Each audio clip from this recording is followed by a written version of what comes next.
이 시간 시편 95편 말씀 가지고 나의 왕 앞에 무릎을 꿇다라는 제목으로 같이 말씀을 나누기를 원합니다.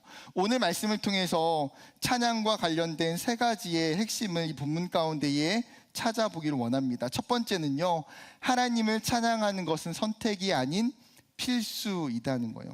시편의 저자는 이 시를 읽고 부르는 자들을 향해서 오늘 요청하는 것이 있습니다. 바로 노래하자, 즐거이 외치자라고 말합니다. 여기서 즐거이 외치자는 것은요, 그냥 일반적인 노래를 말하는 것이 아니라 정말 충만한 기쁨을 가지고 큰 소리로 외치며 노래하는 거예요. 여러분, 우리가 야구나 축구 경기장에 가서 선수들을 큰 소리로 응원하는 것처럼 우리가 크게 외치며 노래하자는 거예요. 뿐만 아니라 2절에 보게 되면 시를 지어 노래하자고 말합니다. 여기서 말하는 시는 시편에서 나타나고 있는 문학 장르로서의 시가 아니에요. 원어의 뜻은 손가락들로 튕긴다입니다. 즉 무엇을 의미하는 거겠습니까? 손가락으로 악기를 통해서 음악을, 노래를 연주하는 것을 말하는 거죠.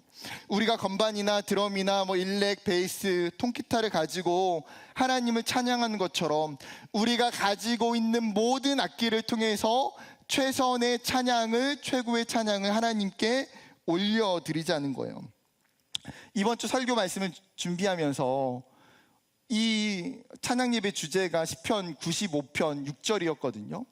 이 설교 말씀을 준비하면서 95편을 읽고 또 읽는데 어느 순간이 되니까 이 시편 저자의 외침과 마음과 목소리가 제 안에 들려지기 시작했어요.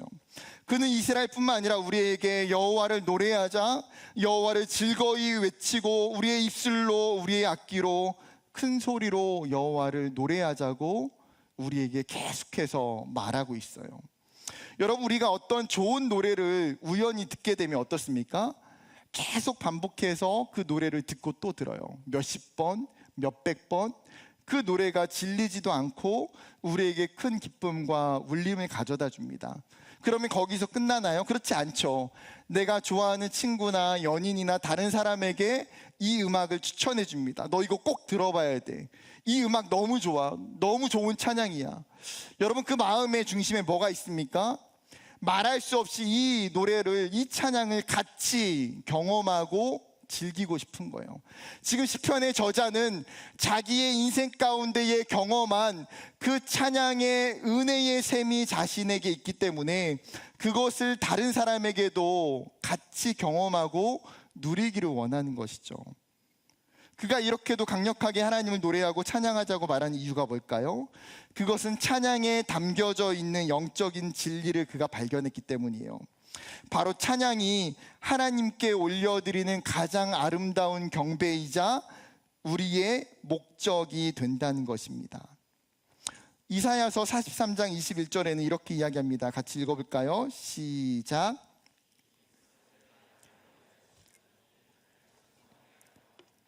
아멘. 여러분, 세상에 존재하는 어떤 물건이나 어떤 대상은 기본적으로 저마다의 목적을 가지고 있어요. 그냥 아무렇게 만들어진 물건은요, 하나도 없습니다.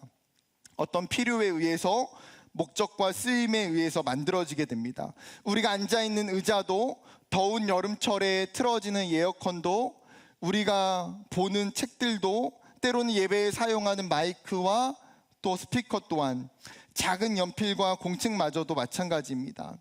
그렇다면 모든 피조물 중에서 가장 귀하게 창조된 인간은 어떨까요? 여러분, 하나님이 흙을 가지고 그냥 아무거나 만들어야지 오물조물 하다가 만들었는데 인간이 만들어진 것입니까? 아니요. 전능하신 하나님께서 모든 만물을 말씀으로 창조하실 때에 그와 반대로 하나님은 유일하게 인간만큼을 자신이 직접 흙으로 빚어서 창조하셨어요. 그게 끝입니까? 아니요.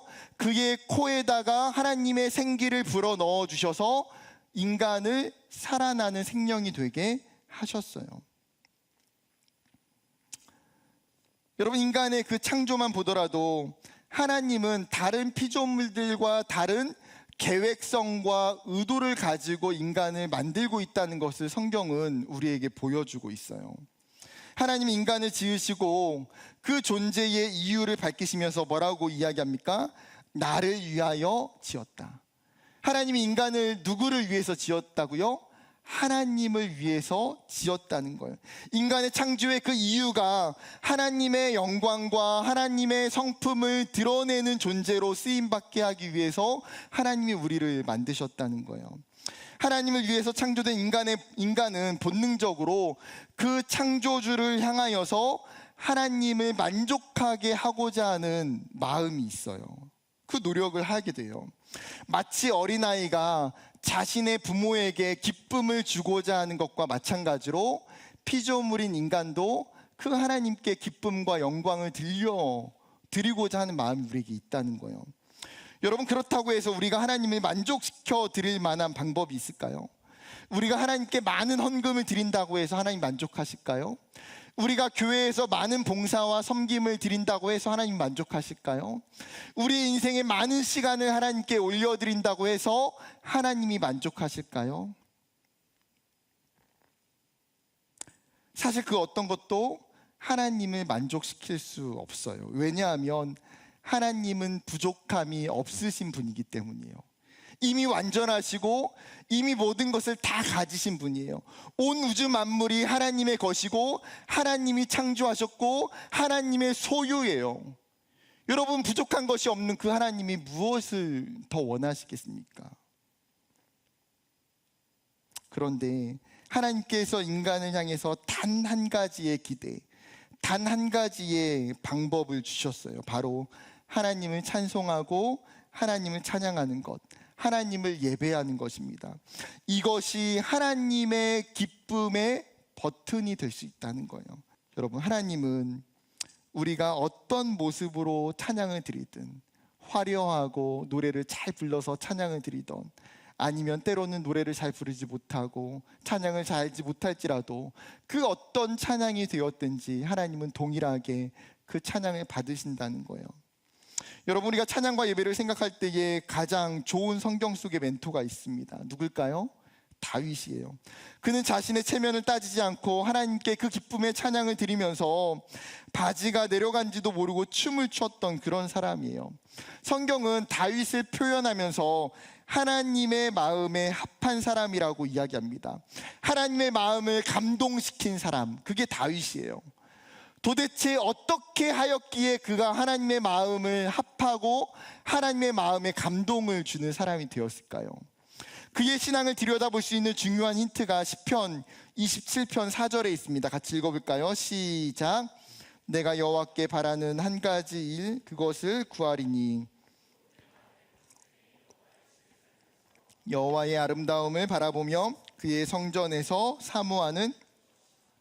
지금 다윗은 자신이 하나님께 구하는 한 가지 일이 있다는 거예요. 한 가지 소망이 있다는 거예요. 내가 그리고 그것을 하나님께 구하겠다고 이야기합니다. 어쩌면 하나님이 그렇게 여러분에게 이야기할 수도 있어요. 너가 원하는 거 한 가지만 나에게 말하면 내가 들어줄게. 너 뭘 원하니? 한 가지만 말해봐. 여러분, 하나님이 오늘 밤에 꿈에서 하나님이 그렇게 말씀하신다면 뭐라고 여러분 이야기하겠습니까? 하나님께 뭘 구하시겠어요? 하나님, 배우자를 주세요. 하나님, 제가 원하는 직장에 취업할 수 있게 해주세요. 하나님, 제가 부유하게 부족하지 않게 재정을 저에게 주세요. 여러분, 우리는 저마다의 간절한 필요들이 있어요. 그리고 그것들을 구할 수 있어요. 그러나 다윗이 하나님께 구했던 한 가지는 무엇입니까? 내 평생에 여호와의 집에서 살면서 그 여호와의 아름다움을 바라보며 그의 성전을 사모하는 그것이라. 여러분, 만약에 다윗이 우리의 시대에 태어났고 지금 우리의 시대 가운데 한국에 왔다면 그는 어떻게 신앙생활을 했을까요? 제가 볼 때는 다윗은요, 진짜 기도원 막 이런 데 들어가서 매일 예배하고 매일 찬양하고, 혹은 주중에 막 수많은 찬양 집회 있잖아요. 마커스, 제이어스, 여러 찬양 집회 다니면서 매일매일 말할 수 없는 기쁨으로 하나님을 찬양하고 그랬을 것 같아요. 쉽게 말하면 하나님이 임재하시는 성막에서 그는 끊임없이 하나님을 찬양하고 싶은 마음이었어요. 그가 자신이 가지고 있는 왕이라고 하는 그 권력과 통치가 자신에게 중요한 게 아니에요. 그는 왕이지만 자신의 진정한 왕이신 하나님 앞에서 자신은 종이고 하나의 피조물에 불과하다는 사실을 잊지 않았어요. 그도 또한 하나님의 그 존재와 영광과 그의 아름다움을 깊이 경험하고 누리고 싶었고, 그것을 위해서 찬양하는 삶이 자신에게 있어서 우선순위였어요. 그리고 그의 실제적인 삶은 어땠습니까? 자신이 하나님을 예배할 수 있는 그 장막에서 날마다 하나님을 예배하고 하나님을 찬송했어요. 여러분, 그렇다면 우리의 모습을 살펴보기를 원합니다. 만약에 우리 안에 시인과 같은 마음, 이 다윗과 같은 마음이 있습니까? 내 안에 하나님을 찬양하는 것이 너무나 중요하고 나의 삶에 이것이 우선순위임을 믿음으로 고백하십니까? 하나님께서 나를 만드신 그 목적이, 하나님이 나를 이 땅에 보내주신 그 이유가 하나님을 찬송하기 위함임을 믿으십니까? 오늘 이 말씀이 다시금 우리의 영적 본질을 세워가길 원해요. 내 삶의 진짜 목적이 하나님을 찬양하고 하나님을 높이고 하나님을 예배하는 것이 되기를 원합니다. 하나님을 찬양하는 것은 우리에게 있어서 선택이 아니라 의무이고 필수라는 거예요. 그렇기에 주일에 이 예배뿐만 아니라 어디에서도 마찬가지입니까? 우리의 삶의 자리에서도, 때로는 캠퍼스에서도, 때로는 가정에서도, 때로는 직장에서도, 남들이 보든 보지 않건 나 혼자 있는 그 골방 안에서도 하나님을 찬양하는 그 삶이 멈추지 않는 저와 여러분 되기를 주님의 이름으로 축복합니다. 두 번째는요, 찬양의 진짜 이유를 깨달아야 한다는 거예요. 여러분, 사실 우리는 삶의 순간순간마다 찬양을 놓치며 살아갈 때가 많습니다. 원인이 뭘까요? 대부분 내가 찬양을 하나님께 드리는 이유가 잘못 설정되어 있기 때문이에요. 예를 들어서 이런 거죠. 내가 학교에서 기말고사를 봤는데 너무나 성적이 잘 나와서 장학금을 받았어요. 혹은 직장에서 어떤 프로젝트를 맡았는데 큰 성과를 얻게 되었고 승진하게 됐어요. 혹은 대학원에서 연구가 잘 진행돼서 논문을 잘 쓰고 통과가 됐어요. 혹은 교회에서 맡은 사역들을 잘 은혜 가운데에 끝마치게 됐어요. 이처럼 뭔가 내 삶 가운데에 기쁘고 감사한 일이 있을 때에, 혹은 내 삶이 평안할 때에 우리의 마음속에 하나님을 찬양하는 것들이 일어나게 돼요.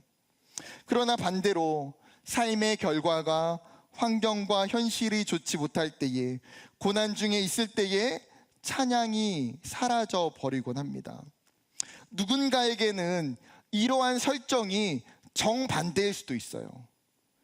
맨날 고난 중에서 하나님 찬양해요. 계속 눈물로 광야를 지나며 오직 예수뿐이네 찬양하다가 고난이 멈추면 찬양도 잊어버리는 경우가 있어요. 즉, 우리가 설정하고 있는 특정한 찬양의 이유가 내가 하나님께 드리고 있는 그 찬양의 시간, 찬양이라고 하는 특정한 영역 속에서 찬양의 공백과 찬양의 멈춤을 만들어낼 수 있다는 거예요. 뿐만 아니라 많은 경우 우리의 찬양이 나의 환경과 나의 상황과 나의 감정에 지배를 받아 반응하더라는 거죠. 여러분, 그러나 우리가 찬양해야 되는 진짜 가장 중요한 이유가 존재해요. 그것이 무엇일까요?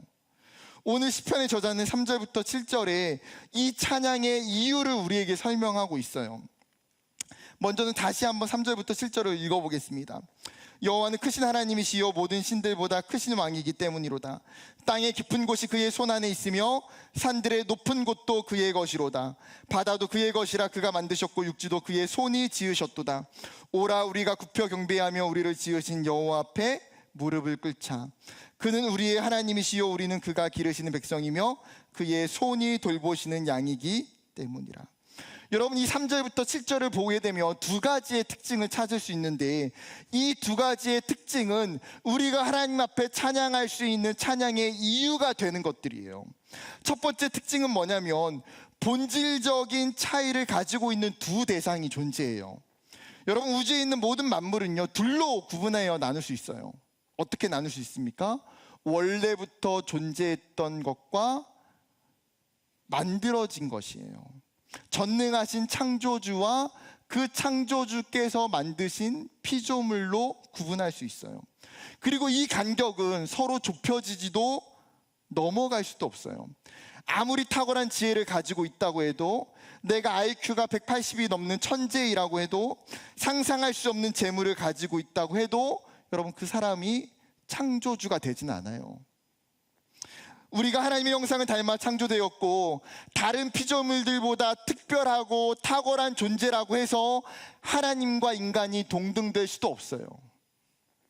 우리는 하나님의 발끝조차 따라갈 수 없는 존재고, 하나님과 우리 사이는 차원이 다른 본질적인 차이가 존재해요.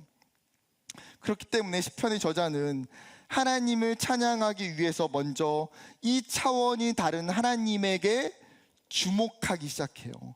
3절에 보게 되면 크신 하나님, 원어는 엘 가돌이라는 단어를 사용하는데, 여기서 크다는 것은 몸집이 크다는 걸 말하는 게 아니에요. 가돌이라고 하는 뜻은 강하다, 존귀하다, 권세라는 뜻을 가지고 있어요. 즉, 인간과 비교해서 초월하신 하나님의 그 능력, 하나님의 절대적인 권위를 가지신 분이라는 거예요.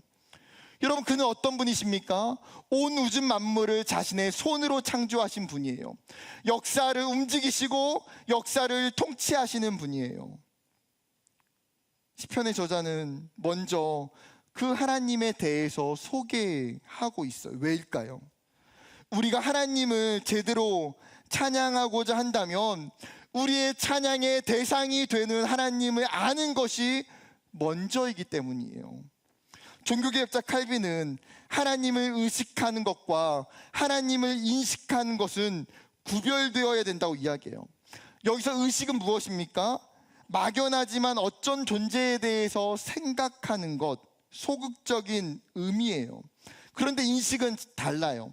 인식은 분명하게 내가 그것을 알고 있을 때에 인식한다라고 이야기해요. 즉, 하나님에 대해서 우리가 어렴풋이 얕은 차원에서만 알고 있다면 여러분, 그 사람의 찬양은 온전하게 하나님 앞에 드려질 수 없어요. 그러나 하나님을 우리가 정확하게 인식한다면 그 사람의 찬양은 생명의 날개를 얻게 돼요. 즉, 우리가 하나님을 아는 것과 하나님을 찬양하는 것은 정확히 비례하기 때문이에요. 그렇게 우리가 먼저 우리의 찬양이 되시는 하나님이심을, 그분이 어떤 분이신지를 말씀을 통해서 깊이 경험하고 삶에서 체험하는 은혜가 있기를 소망합니다. 여러분, 두 번째 특징은 소유권에 대한 표현이 반복해서 사용된다는 거예요. 다시 3절부터 7절을 보게 되면 비슷한 표현이 반복적으로 사용되고 있는데, 먼저는 만드셨고 지으셨고와 같은 창조와 관련된 표현들이 등장합니다. 그리고 나서는 또한 그의 손 안에 그의 것, 그의 백성, 그의 양과 같은 소유에 대한 표현들이 등장해요. 즉, 우주 만물의 소유가 누구에게 있냐는 거예요. 땅도 산도 바다도 들도 육지도 짐승도 모두 다 하나님의 소유임을 말하고 싶은 거예요. 여러분, 고대 사회에서는 땅의 깊은 곳, 지하 세계는 다른 어떤 세력이 존재한다고 생각했어요. 또한 높은 산에는 그 산에 존재하는, 그 산을 관장하는 신령들과 신들이 있다고 믿었어요.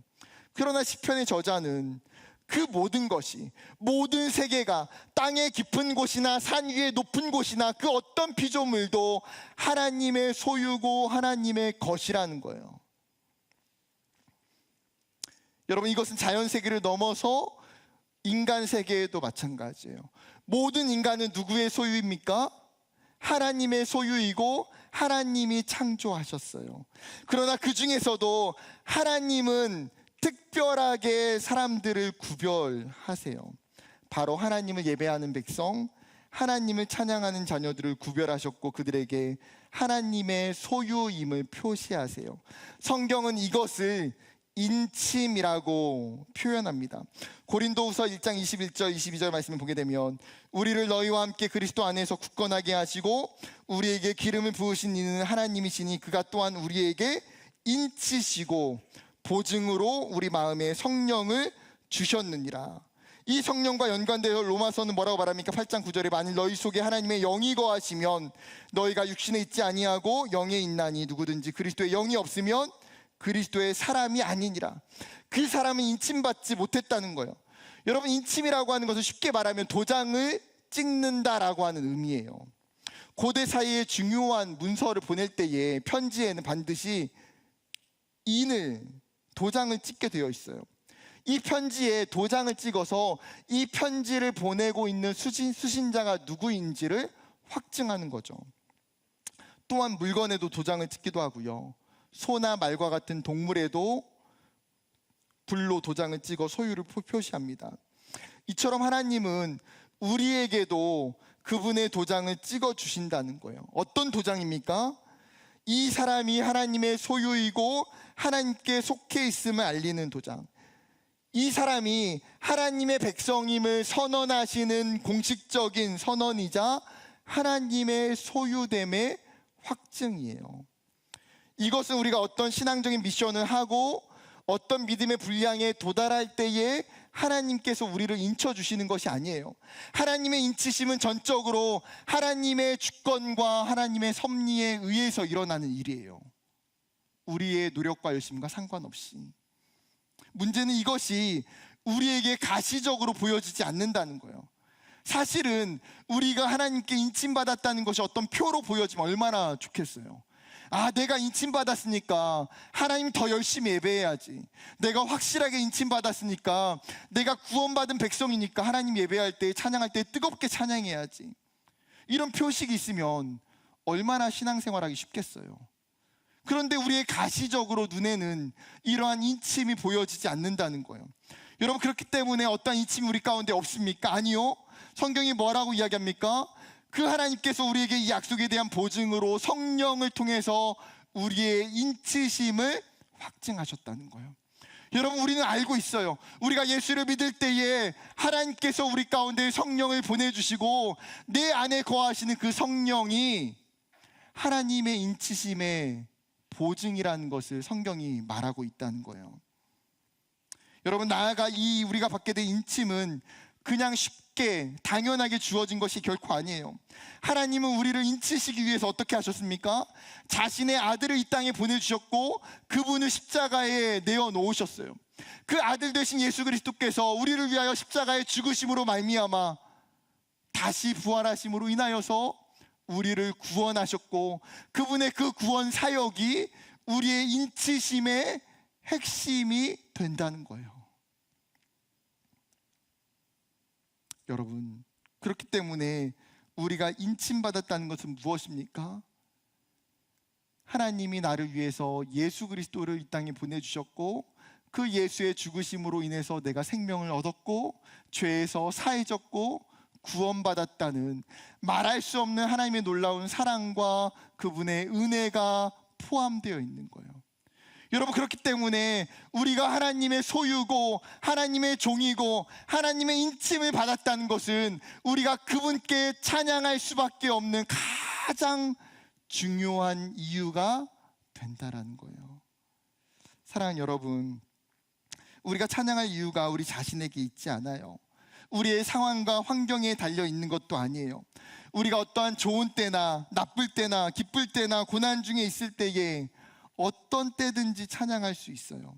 그것은 찬양의 대상이 되시는 우리의 하나님이 크시고 위대하신 창조주 하나님이시고 그분이 우리를 특별히 택하셔서 하나님의 인침 가운데에 우리를 구원해 주셨다는 사실이에요.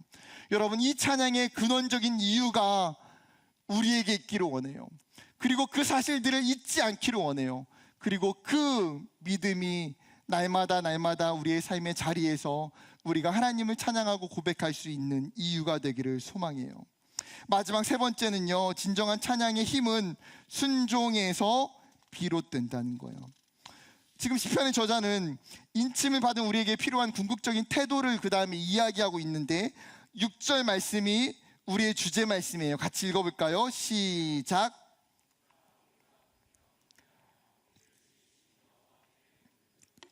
아멘.